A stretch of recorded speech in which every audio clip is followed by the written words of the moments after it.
to be discussing language and media. So, what is considered to be the language used in media, media language? And so, when we talk about the use of language in media or mediums, we're talking about the ways in which language is used to convey meaning. So, there's a certain media product that allows us to talk about semiotics. So, if you recall from previous lecture, semiotics is the study of signs and what they signify. Genre, narrative, design, structure, codes and conventions, time and space, aesthetics, spoken, written, and visual language. So, all of these really consist of the ways in which you process speech signals through these different sources. So, when we talk about media, we're talking about mediated communication. So, something is occurring between the speaker and the audience. The speakers in this instance can be entertainers, they can be newscasters, artists, advertisers. They can also address to whoever you're speaking to, so they could be individuals or groups. Mediated communication also includes social media. We'll talk about what are the communication styles in using media to influence other people. So, media content, the ways in which we consume media, the ways in which media is created, it mirrors behaviors, relationships, values, norms present in a society. So I'm sure if you traveled around the United States or if you traveled across, abroad, you probably noticed the types of media that are very different from the media that is consumed in your area or your neck of the woods. So, for example, a lot of you probably watch K dramas, right? And so you're able to understand from watching these Korean dramas what are the relationships, what is the culture, how do they use language in various means, and what are the meanings created by the different languages used? So, media also actively shapes and creates cultures. How? Because it's selecting what is presented and also selecting how it is presented. So, the just like in previous lectures, we talked about power. Media also is communicated through a source of power, and viewers are often uncritical about the portrayals and accept them for how they are in the real world. So a lot of people, they look at media and they say, okay, that's exactly the way that life is presented to me. So, in essence, their worldview is created with that media. So, if you consume one type of media, whether that be a news source such as like CNN or MSNBC or Fox News, depending on the different sources, you're able to kind of create these different worldviews.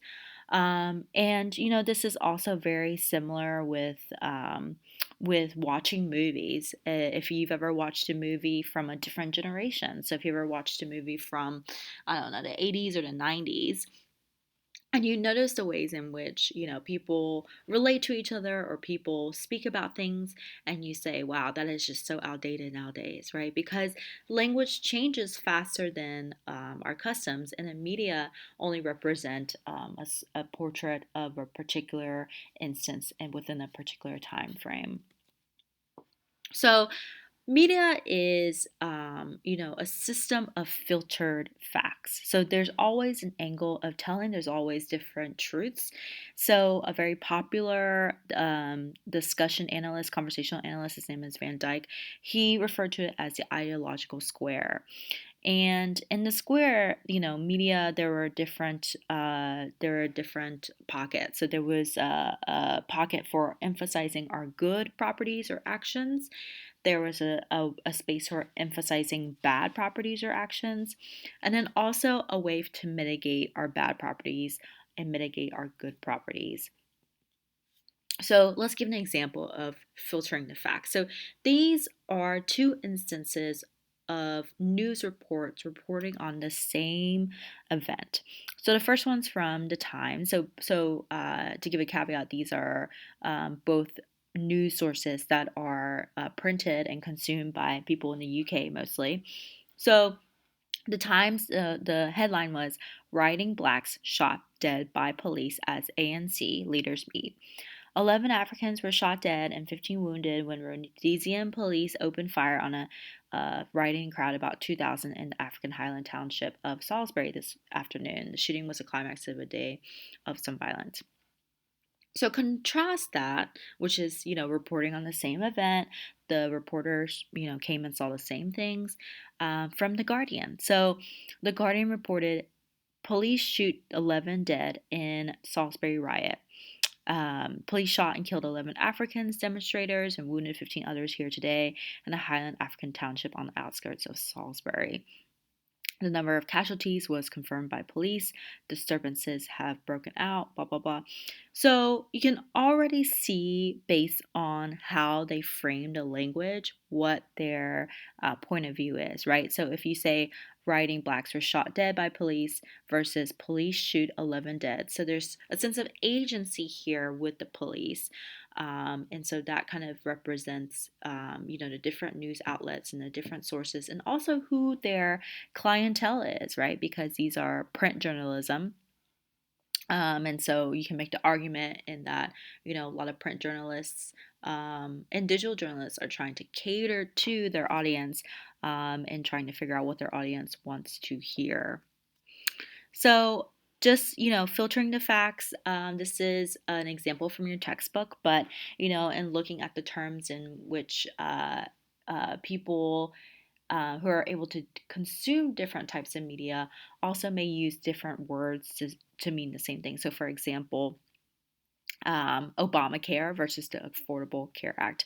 Now, on paper, these two are the same thing. Obamacare means the Affordable Care Act, but this interviewer goes to different people, and they have drastic differing responses based on the name, right?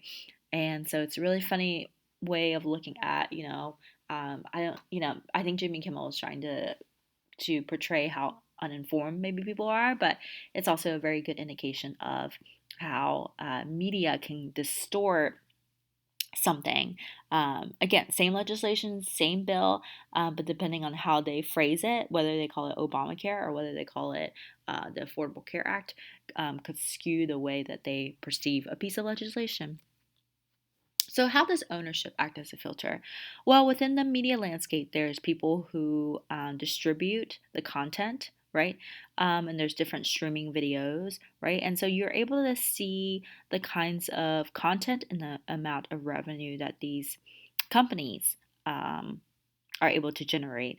And so you see Disney, 21st Century Fox, they have a large bulk of the media landscape market, right?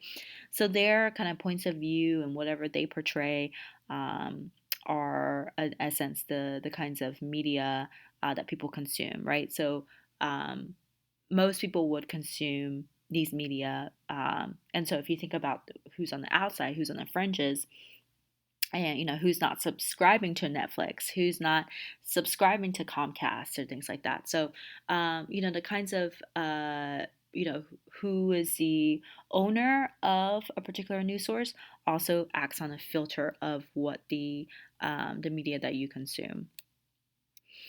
If we look at advertising, we see advertising is a very big component of this. The biggest advertisers from over the past few years: Procter and Gamble, Samsung, L'Oreal, Unilever, Amazon, right? So, advertising is very, very big, and, into the billions even. We're not talking about millions, we're talking about billions of spending on advertising. And, this is a way to manufacture goods and to make sure that people buy these goods, right? So, how might advertisers influence what we want to hear? If you've ever seen this series, it originally was on AMC, but it's Mad Men, and of course it's on Netflix, right? I just talked about it.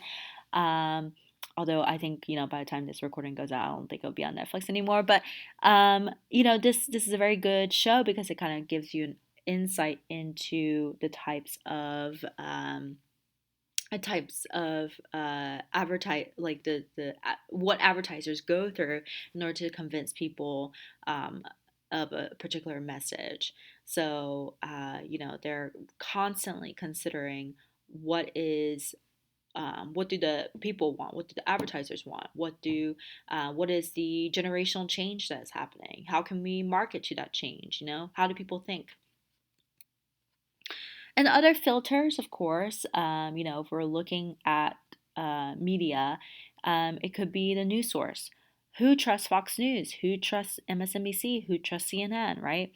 The audience response can differ widely depending on what news source that you choose, and whether or not the people want to quote unquote avoid communism. So this has been a contentious topic in the past few years, but this is, how does the media portray certain ideologies, right? Especially when it comes to things like politics. So let's consider accents, right? Let's consider the ways in which media tries to portray people.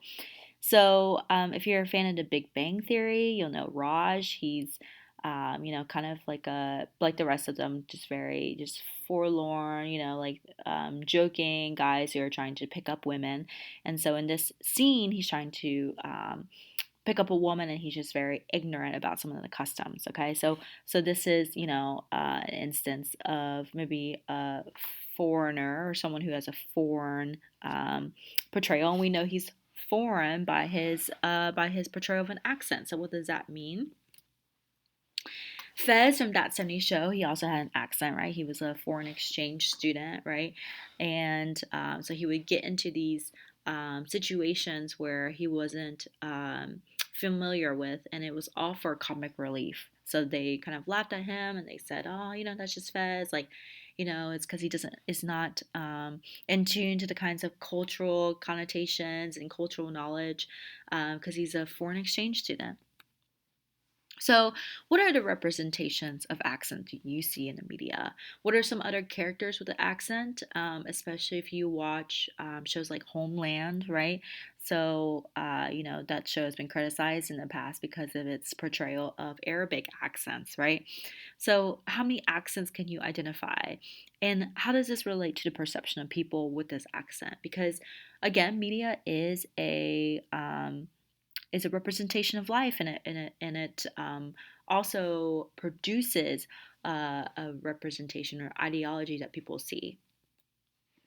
So if you look at Aladdin, right, not the live action one, but the classic Aladdin, consider the characters. Which characters speak with an American accent and which ones with a foreign accent? If they speak with a kind of British accent, what does that mean? Is that a kind of an artifact from our historical past with our independence from Britain?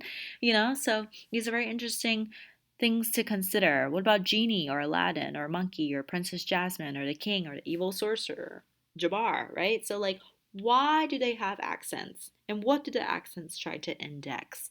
Why would a foreign accent be a sense of distancing, right? What does it mean in terms of the perceptions of individuals with such accents? The same thing for this movie, Cars 2, right?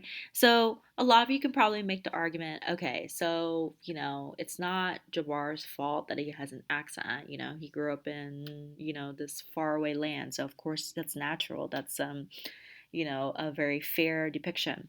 Well, one can make the argument, but what about cars? Like cars don't talk, right? Cars don't really have an accent.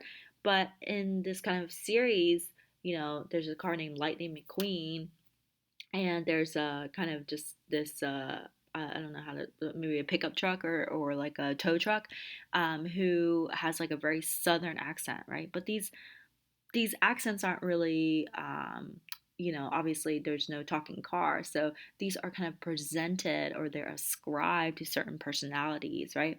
So how many accents can you identify in this trailer? What kind of vehicles associated with each accent?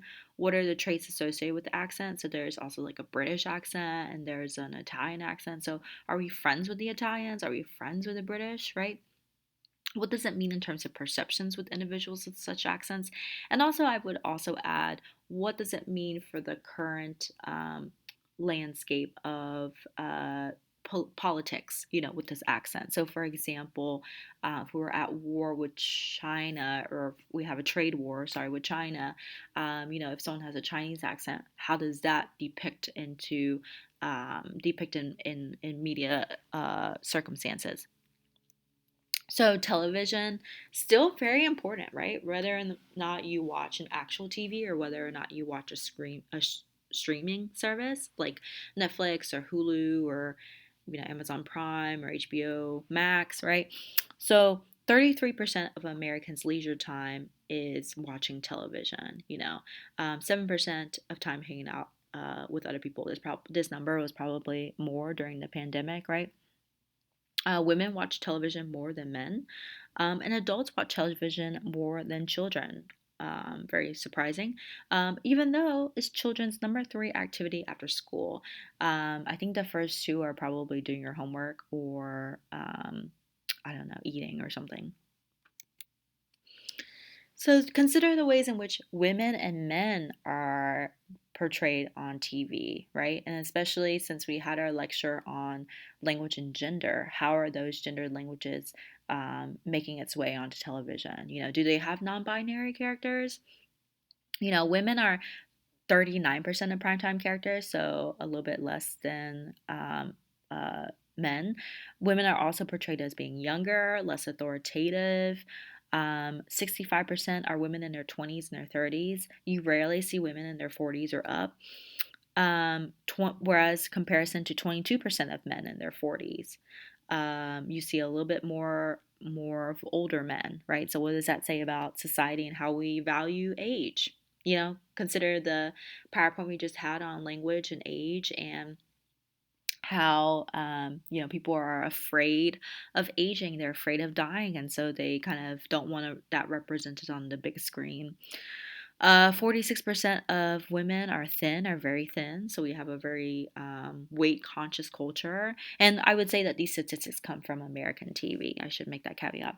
Whereas 16% of men are actually considered to be thin. So if you consider, the main actors or the main actresses, like how many of them are thin, how many of them are, obese? So I'm sure you've seen these ads back in the day, right? And so they kind of give you an indication of the kinds of gender dynamics over time. And like I mentioned, watching these movies or watching these ads, they kind of give you a jarring feeling, or I hope they kind of give you a jarring feeling because some of our social norms regarding gender have changed so much, right? So, this is an ad for ketchup, I think, and it says, "You mean a woman can open it?" Right? Emphasis on woman. The mini automatic for simple driving. Okay, so there's a woman behind the wheel looking a little bit scared. This is an ad for men in New Zealand. It's for hearing aids, and it says, "Men never listen." Still, it's nice to know that they can. Okay, so you're kind of portraying a stereotype here. And you have this kid eating spaghetti, and it says, "Mama's not worried. Mama's got the magic." Okay, so consider why it's mom and not dad. A potato, so easy a husband could do it. Okay, so what does that say about husbands? A cowboy for Marlboro cigarettes. He says, "Come to where the flavor is." Okay, so what does that say about masculinity?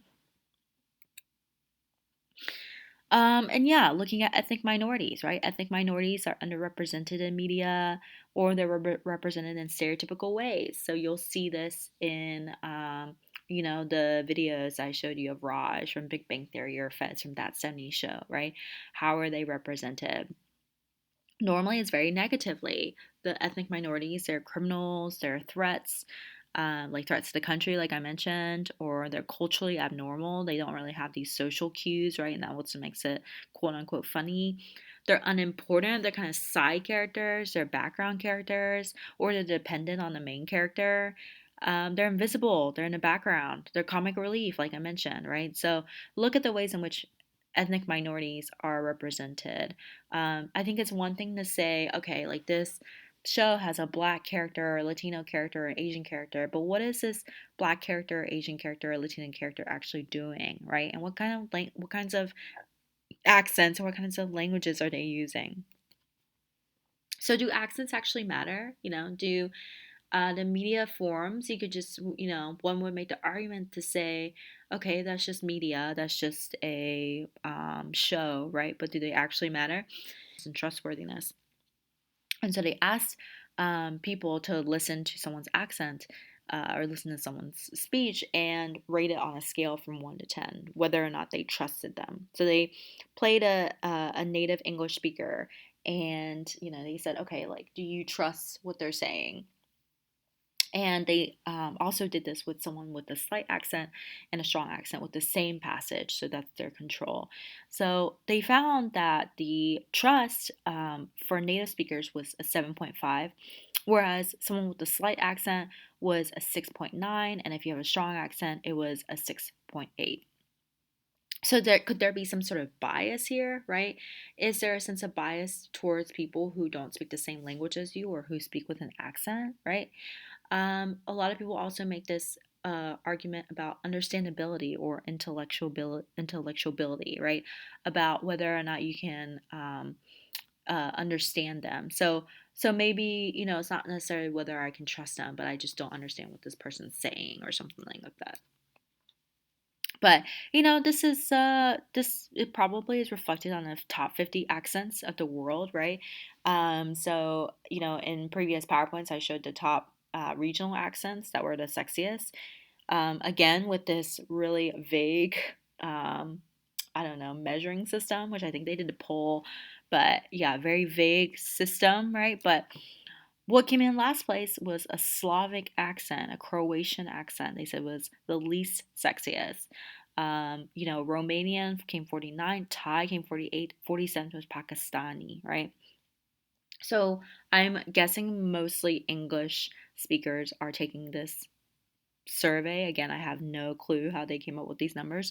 But if you notice, the top, the bottom languages, the least sexiest accents were the ones that were not, English, right?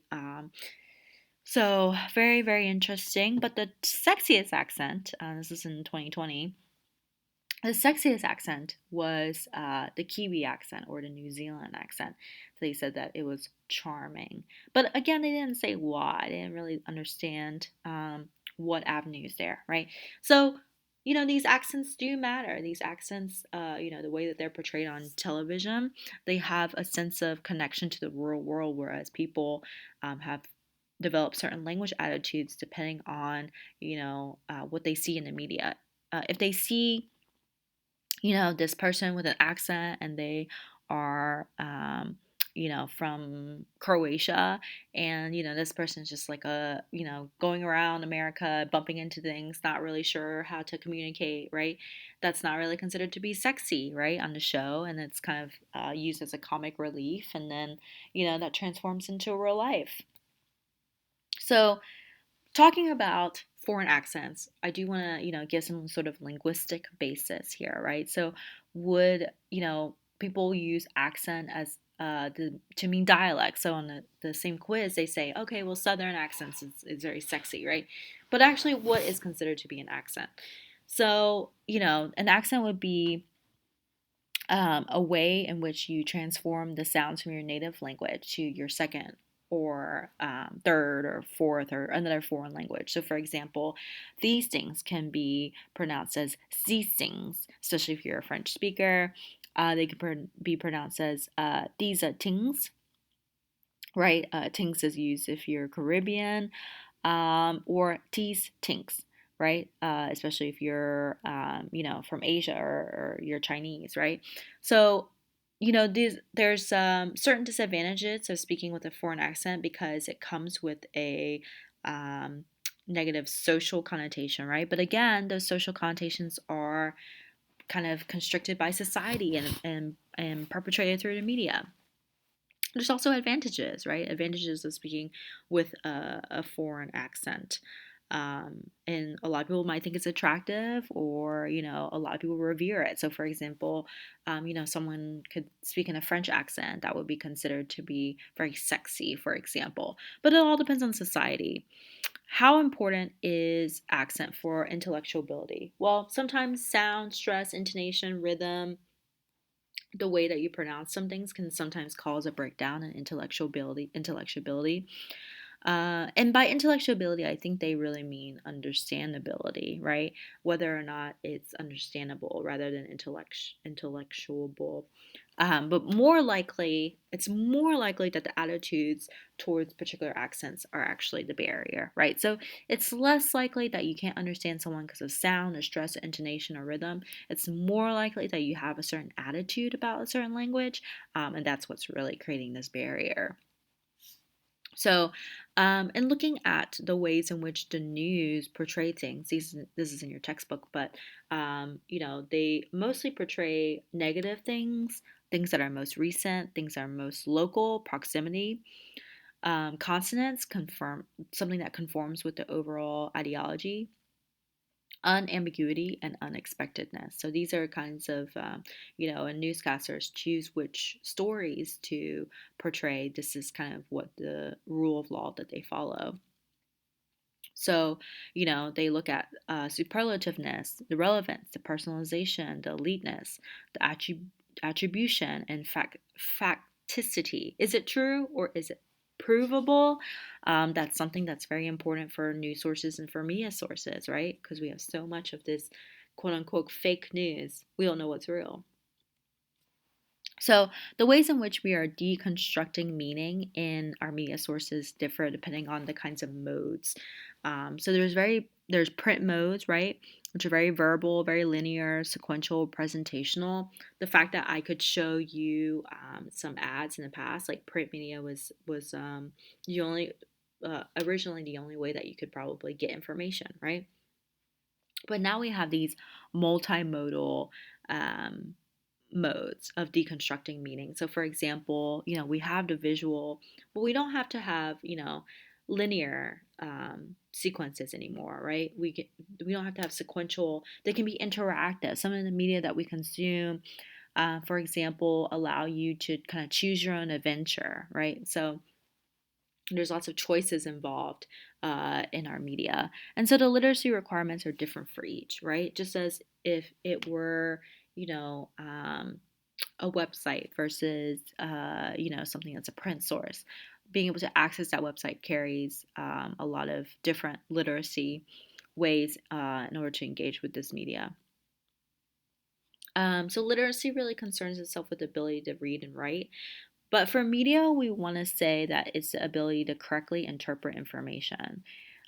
So, how is this important for news media? Well, it's important because there's a difference between news and there's a difference between opinion, right? So, the opinion that we have, we would say is not fact, right? News is fact, whereas opinion is someone else's um, thoughts. But, these lines of what is considered to be fact or what's considered to be an opinion have blurred in the past.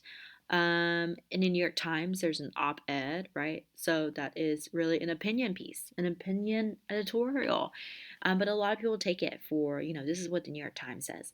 No, this is just, this is someone else's opinion. There's also a difference between experts and non experts. So one can make the argument that the source of experts are declining. So, for example, I would be considered an expert in linguistics, right? But with the proliferation of the internet, any of you can make a website, any of you could, make a presentation, and you would be, if you label yourself an expert, a lot of people will probably follow you. So this is a very example in the example 4.5 in the book, which shows, kind of how we use these, how the differences between experts and non-experts might be declining. So, kinds of online news that we have brings us a lot of different gatekeeping sources. So, for example, social media. If someone gets their news from Facebook, what does that mean? If someone only gets their news from Instagram, what does that mean? Because they have different modes. If someone gets their news from Twitter, what does that mean? If you only get your news from a source of which you only follow people within your own social group and your own ideology, it might be very different to understand the types of different sources or different viewpoints regarding a news source.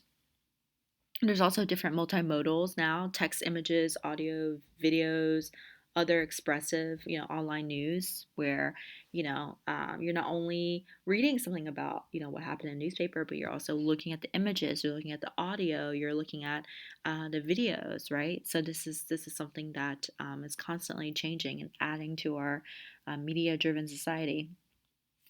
So, is media really democratic? Does it really offer opportunities for everyone to participate in the meaning making, right? And that you don't have to be a billionaire anymore. Well, it's different. So, Facebook and Twitter have different forms of participating in what's called a democratized media. So, but they carry different literacies. How you write on Facebook is very different from how you write on Twitter, and they carry different audiences. And so, a lot of this is also policed not only by the platforms themselves, but also by the users. So if you post something and someone says something in the comments, and being able to censor someone or being able to block someone, right? That is something that can happen in these media forms that can't happen in real life.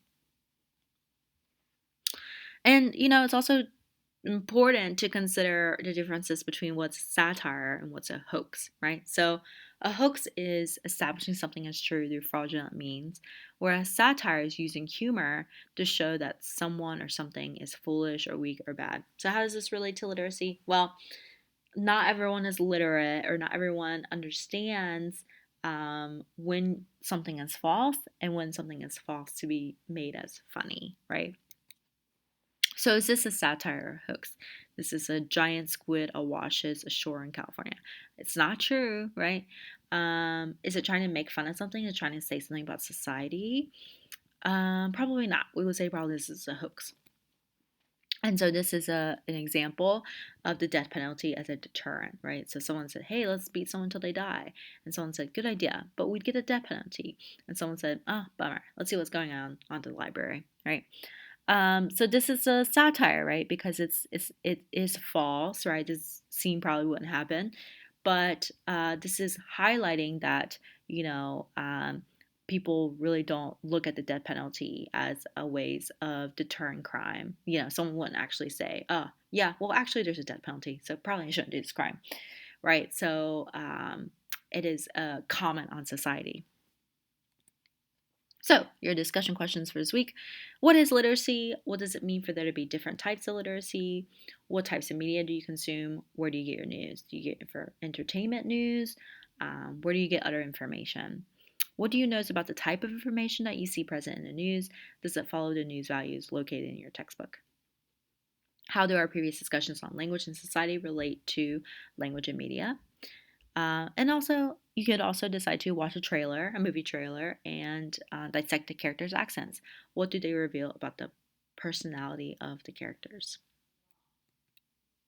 And as a reminder, because we have one more lecture after this, but after that, I'm giving you some time to write your final paper. If you have not done so, please send me your final paper topic, okay, via email. So your final paper topic can be anything that we discussed in class so far, anything regarding language or culture, but you must have your topic vetted or approved by me. So make sure to send your topic to me via email at your earliest convenience. Okay. See you on the discussion board.